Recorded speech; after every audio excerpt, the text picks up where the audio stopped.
The next morning, I woke up with a plan. Or at least, the beginnings of one. I made Chanmin's favorite breakfast, the Eggs Benedict with gochujang hollandaise that he'd complimented weeks ago. Then I added something new, a small origami butterfly made from a napkin perched beside his coffee cup. He found it at 7 sharp, as usual. I watched from the kitchen as he picked it up, his expression unreadable. Then he looked up and found me watching. "Thank you," he said softly. "You're welcome."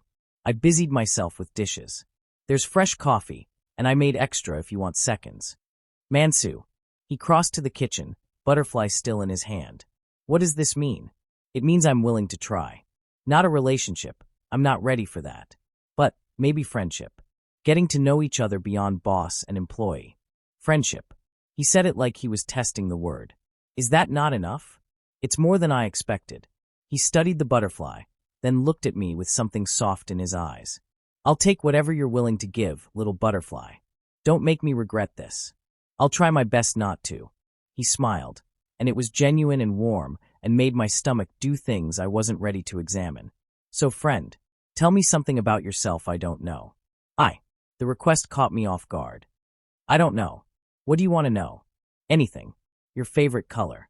Your biggest dream. Why you always hum when you're cooking." "I hum." "You do. Usually old ballads." He sat at the counter, looking more relaxed than I'd ever seen him. "So, tell me." So I did. I told him about my grandmother who raised me, about her restaurant that closed when she got sick, about my dream to maybe one day open my own place, small and cozy, serving the food she taught me to make. "That's a good dream," Chanmin said. "Why don't you pursue it?" "Because dreams require money and courage, and I'm short on both. Money can be acquired. Courage." He tilted his head. "You broke a mate bond, Mansu. You survived that. You have more courage than you think." "Maybe." I refilled his coffee. "What about you? What's your dream?" "Mine." He looked surprised by the question. "I don't know if I have one anymore. My dreams used to be about building an empire, being powerful and successful. I've achieved that, and now I'm just here, going through motions." "That sounds lonely." "It is." The admission was quiet. "I'm surrounded by people, but most of them want something from me. Power, money, connections. It's rare to find someone who just wants me. I don't want anything from you." "I know. That's what scares me about you." He stood, smoothing his suit. "I have meetings all day. But Mansu, thank you. For the butterfly. For trying. You're welcome." After he left, I found myself smiling as I cleaned the kitchen. This felt possible. Manageable. We could be friends. I could handle friendship. Dongmin cornered me that evening while I was making dinner. "So I heard you and Chanmin are trying," he said, making air quotes. "How did you never mind?" "Of course you know. Mansu honey, I know everything in this penthouse. It's my job." He sat at the counter, watching me cook. "Can I give you some advice? Can I stop you?" "No." He grinned. "Chanmin is complicated. I've known him for 5 years, and I've seen him with exactly 3 people in all that time. Me, Danwoo, and his ex want to know what we all have in common. You're all alphas? We're all broken in different ways." Dongmin's smile faded. "Chanmin doesn't do easy. He doesn't do simple. He gravitates toward damaged people because he understands them. Because he's damaged too. That's a concerning pattern. I'm not saying you're damaged. But you did break a mate bond, which means you've been hurt deeply.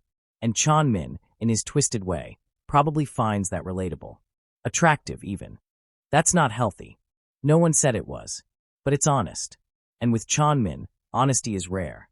I thought about that as I cooked. Was Dongmin right? Was Chanmin attracted to my brokenness? "What happened with you two?" I asked. "You and Chanmin? We were something. Not quite lovers, not quite friends. It lasted 6 months before we both realized we were using each other as substitutes for what we really wanted." Dongmin traced patterns on the counter. "I wanted someone who could love me the way I deserved. He wanted someone who could handle his intensity. Neither of us was that person for the other." "Do you still have feelings for him?" "Honestly, sometimes. He's easy to love and impossible to have. But mostly I've moved on." Danwoo, on the other hand. "Danwoo has feelings for Chanmin?" "Had. Has. Will always have, probably." Dongmin shrugged. "It's complicated. We all are." Before I could ask more, Danwoo himself appeared, looking grumpy as usual. "Talking about me?" he asked. "Always. Dongmin said cheerfully. Mansu was just asking about your undying love for Chanmin. Shut up. Danwoo grabbed a beer from the fridge. I don't have undying love for anyone. Denial isn't just a river in Egypt. Original. Danwoo turned to me. Is dinner almost ready? I'm starving. 10 minutes. I focused on the stir-fry, trying not to feel overwhelmed by all these revelations. Chanmin's penthouse was apparently full of people with complicated feelings for each other. Dinner that night was tense. Chanmin arrived late, and when he did, the energy in the room shifted. Danwoo barely looked at him. Dongmin was too cheerful, overcompensating. And I just tried to be invisible. This is excellent, Mansu, Chanmin said, trying the stir-fry. The flavors are perfectly balanced. Thanks. Did you use the gochujang I bought last week? Yes. It adds good heat without overwhelming the other flavors. He took another bite, and I swear I heard Dongmin snicker. You two are adorable, Dongmin announced. Talking about spices like normal people talk about the weather. We're just having a conversation, I protested. A very domestic conversation. Did you use my gochujang, darling? Yes, dear, it's delicious. He mimicked in a high voice. Dongmin, Chanmin's voice held warning. What? I'm just pointing out the obvious. You two are dancing around each other like teenagers. We're friends, I said firmly. That's all. Sure. Friends who make each other origami butterflies and notice what spices the other person uses. Totally platonic. Danwoo stood abruptly. I'm eating in my room. After he left, the tension ratcheted up further. Was it something I said? Dongmin asked innocently. You know exactly what you said. Chanmin's jaw was tight. Leave it alone. Why? Because you're uncomfortable? Because Danwoo still has feelings and you're too much of a coward to address it. Dongmin. No, you know what? I'm tired of tiptoeing around everyone's feelings in this house. Dongmin stood too. Danwoo loves you and you won't acknowledge it. I had feelings for you and you used me. And now poor Mansu is the next person in line for heartbreak. When are you going to stop collecting broken people and actually fix yourself? He stormed out, leaving Chanmin and me alone in thunderous silence. I'm sorry, Chanmin finally said. Is it true? What he said? Which part? All of it. Danwoo loves you? You use Dongmin? You collect broken people. Chanmin was quiet for a long time. Then, Danwoo has feelings for me. I know that, but I don't return them, and I've been clear about that. Dongmin and I had a brief thing years ago that meant different things to both of us. And as for collecting broken people, he looked at me. Maybe I do gravitate toward people who understand pain. Is that so wrong? It is if you're not planning to heal together. If you're just using each other's trauma as comfort. Is that what you think I'm doing with you? I don't know what you're doing with me, Chanmin. That's the problem. He stood, moving toward me. I'm trying to know you. To be your friend. To see if maybe, eventually, there could be something more. I'm not trying to use you or your pain. I'm trying to connect with you. But why me? Out of everyone in Seoul, why your housekeeper? Because you're real, he said simply. You don't want anything from me except to be left alone to do your job. You don't try to please me or manipulate me. You call me out when I'm being an ass. And when you smile, really smile, it's like the sun coming out. His words made my chest tight. Chanmin, I know I'm damaged. I know I'm not good at this. But I'm trying, Mansu. I'm really trying. I can see that. I took a breath. But you need to fix things with Danwoo and Dongmin. You can't start something new when you're still tangled up in old complications. You're right. He ran a hand through his hair. I'll talk to them. Both of them. Clear the air. Good. Mansu.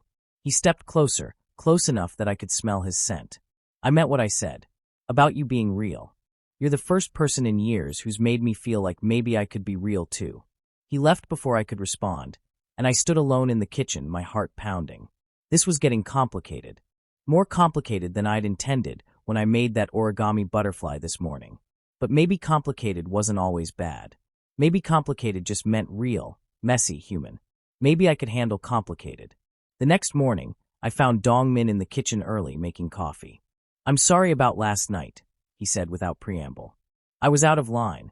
You were honest. Honest and out of line aren't mutually exclusive. He handed me a cup. I don't want to make things harder for you. You seem like a good person, and God knows Chanmin needs someone good in his life. I don't know if I'm good. I'm just trying to survive. Survival is good. It's more than most people manage. He leaned against the counter. For what it's worth, I think you're good for him. He's been different since you arrived. Softer. More human. Or I'm just another distraction. Maybe. But even if you are, distractions can be powerful things. They can remind us we're alive. Before I could respond, Danwoo entered, looking like he hadn't slept. We need to talk, he said to Dongmin. All of us. Chanmin's voice came from behind me. Mansu, you should be part of this too. I don't think. Please. He met my eyes. You're involved now whether we like it or not. You deserve to understand what you're walking into.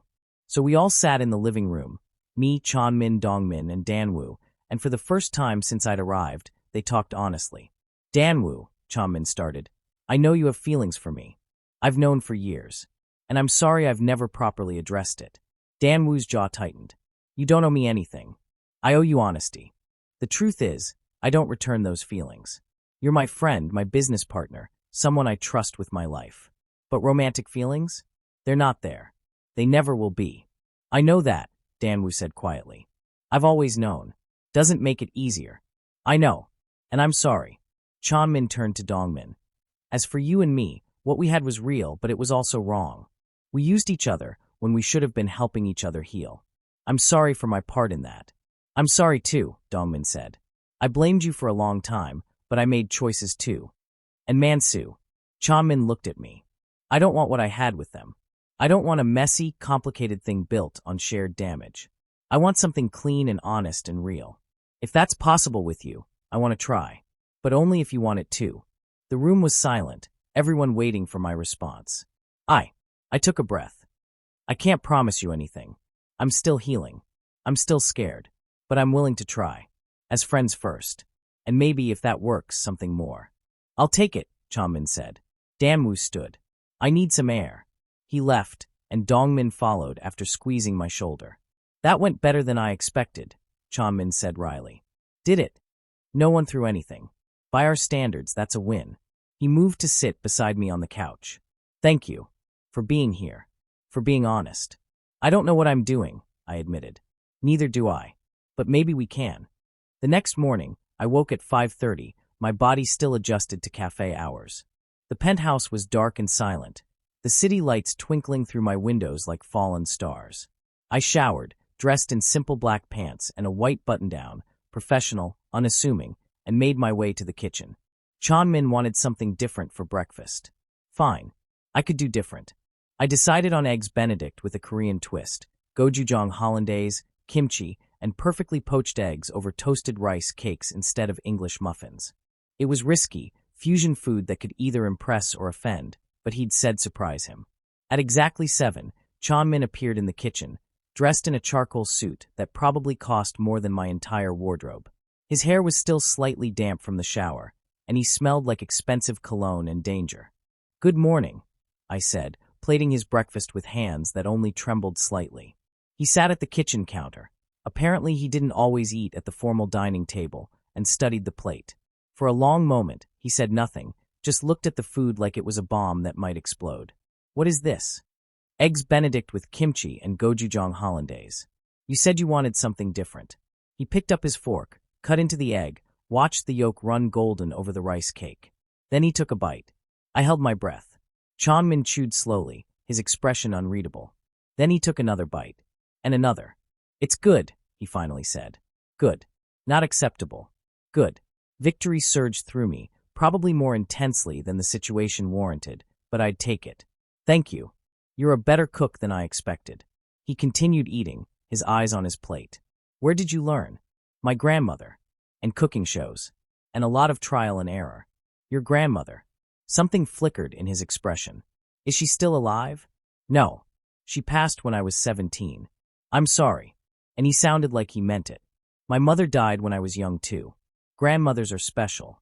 It was the most personal thing he'd said to me, and I didn't know what to do with it. We sat in silence while he finished eating, and I busied myself wiping down counters that didn't need wiping. I have meetings all day, Chanmin said, standing. I won't be back until late. Make whatever you want for dinner. Impress me again. I'll try. He paused at the kitchen entrance, looking back at me. Mansu. Yes. You did well. Then he was gone, leaving me alone with my racing heart and a compliment that shouldn't have mattered as much as it did. Dongmin appeared shortly after, looking rumpled and tired. Is there coffee? Making some now.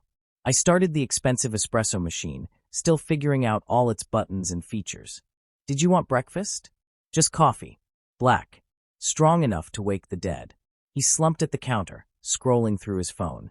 Chanmin seemed almost cheerful this morning. What did you do? Slip something in his food? Just made breakfast.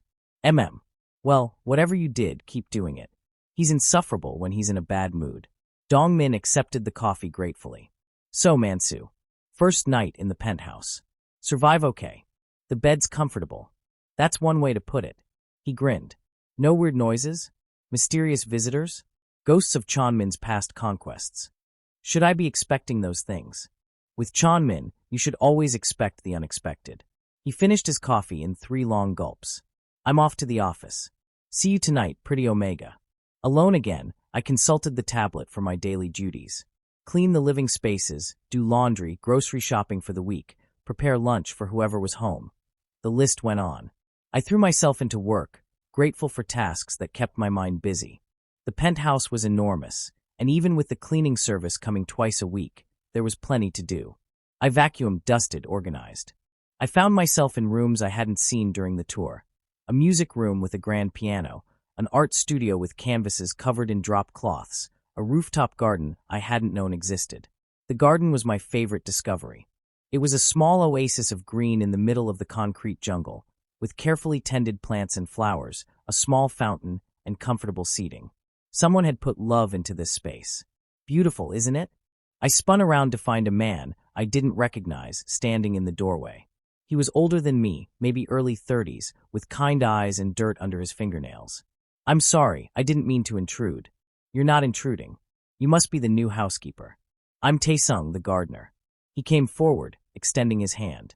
I come twice a week to maintain the rooftop. I shook his hand, relieved to meet someone who seemed normal. Mansu, the garden is lovely. Thank you. It's my passion project. Chanmin doesn't care much about it, but he lets me do what I want up here. Taesung moved to check on some roses, his movements gentle and practiced. You like plants? I don't know much about them, but I like being around them. It's peaceful. It is. He smiled at me, and it was warm and genuine, nothing calculating behind it. Feel free to come up here whenever you want. I'm here Tuesdays and Thursdays, usually in the morning. We talked while he worked, and I found myself relaxing in a way I hadn't since arriving. Taesung was easy to talk to, asking about my background without being intrusive, sharing stories about his own life. He'd been gardening for Chanmin for 3 years, he said, and before that he'd worked at a botanical garden. Do you live nearby? I asked. In Hongdae with my partner. We have a small apartment with a balcony garden, nothing like this, but it's ours. The way he said partner, the softness in his voice, made it clear he was deeply in love. Something twisted in my chest. Jealousy? Longing? I couldn't name it. That sounds nice, I managed. It is. Taesung studied me with eyes that saw too much. You're very young to be working here. Chanmin's not an easy man to work for. I'm learning that. But I need this job. We all need something. He finished with the roses and stood, brushing dirt from his knees. Word of advice, Mansu. Don't let this place change you. It's easy to lose yourself in all this luxury, all this wealth. Remember who you are. I'll try. After he left, I stayed in the garden for a while longer, thinking about his words. The sun was warm on my face, the fountains burbling peaceful. For the first time since arriving, I felt like I could breathe. My phone buzzed. Chanmin, don't make lunch. I'm eating out. I replied, understood. Chanmin, the garden. You like it? I looked around, suddenly paranoid. Were there cameras up here? I typed, yes. It's peaceful. Chanmin, good. It's yours to use whenever you want. I replied, thank you. No response. I pocketed my phone and headed back inside, trying not to analyze why Chanmin was texting me personally instead of having Misyun relay messages. Trying not to think about how he'd known I was in the garden. Trying not to wonder what game he was playing. Danwoo returned that evening just as I was starting dinner. He was different from both Chanmin and Dongmin, broader, more muscular, with a scar running through his left eyebrow and an intensity that made me want to take a step back. Hey, housekeeper. He dropped his bag by the door, something that made me twitch, wanting to tell him to put it away properly, and moved into the kitchen. What's for dinner? Steak with roasted vegetables and garlic mashed potatoes. Chanmin said he wanted Western food. Chanmin says a lot of things. Danwoo leaned against the counter, watching me work with the same intensity Chanmin had. What was it with these alphas and staring? You're an omega. Yes. Pretty one too. Chanmin has good taste, I'll give him that. My hands tightened on the knife I was using to chop carrots. He hired me to cook and clean, not to be decorative. Maybe. Danwoo smiled, but it didn't reach his eyes. Or maybe he hired you for both. Chanmin's always been good at killing two birds with one stone. If you're trying to make me uncomfortable, it's working. If you're trying to make me quit, it won't work. I need this job. That seemed to surprise him. He straightened, his expression shifting to something like respect. Fair enough. I'm Danwoo. I handle security and other matters for Chanmin's businesses. Mansu. I know. He grabbed a beer from the fridge. Chanmin talks about you. We've known each other 3 days. Exactly. Chanmin doesn't talk about people. He popped open the beer. Watch yourself, Mansu. This penthouse, these people, we're all broken in different ways. Easy to get cut on the sharp edges. He left me alone after that, and I focused on cooking, trying to ignore the warning that seemed to echo from everyone I met. Don't get hurt. Be careful. Watch yourself. What had I walked into? Dinner was tense. All 4 of us, Chanmin, Danwoo, Dongmin, and me, sat at the dining table, and the undercurrents were thick enough to choke on. Danwoo and Dongmin barely spoke to each other. Chanmin watched everyone like a chess master planning his next move, and I tried to be invisible while serving the food. The steak is perfect, Chanmin said, and everyone stopped eating to look at him. Apparently compliments were rare. Where did you learn to cook like this? Cooking shows. Practice. My grandmother taught me the basics, and I built from there. You're wasted as a housekeeper, Dongmin said. You could work in a restaurant. Restaurants don't provide housing, I replied. True. Chanmin cut into his steak with surgical precision. But Dongmin has a point. Your skills are impressive. The way he said impressive made heat crawl up my neck. I focused on my own plate, hyper-aware of 3 pairs of alpha eyes on me. So Mansu, Danwoo said. You single? Danwoo. Chanmin's voice was sharp. Inappropriate. What? I'm just making conversation. Make different conversation. The 2 alphas stared at each other, some silent battle of wills happening that I didn't understand. Finally, Danwoo shrugged and went back to his food. Yes, I said into the silence. I'm single. By choice. Dongmin asked. By necessity. I met his eyes. I had a mate. It didn't work out. I broke the bond. Shock rippled around the table. Breaking a mate bond was serious, painful, and relatively rare. Most omegas stayed in bad bonds rather than face the agony of breaking them. That takes courage, Chanmin said softly. Or stupidity. I smiled without humor. The jury's still out. What did he do? Danwoo asked. Your mate. To make you break the bond. He cheated. Repeatedly. With multiple people. And when I confronted him, he said it was my fault for not being enough. The words came out flat, emotionless. I'd told this story enough times that it had lost its power to hurt. Mostly. He's an idiot, Dongmin said. He was a liar, I corrected. There's a difference. Chanmin hadn't stopped looking at me. Do you regret it? Breaking the bond. No. I regret wasting 3 years on someone who didn't deserve me. But I don't regret ending it. I stood, suddenly needing distance from these men and their questions. Excuse me. I need to start the dishes. I escaped to the kitchen, my hands shaking as I loaded the dishwasher. Why had I told them about Ji-hoon? These were my employers, not my friends. I didn't know them my history. Mansu. I turned to find Chanmin in the doorway. Of course.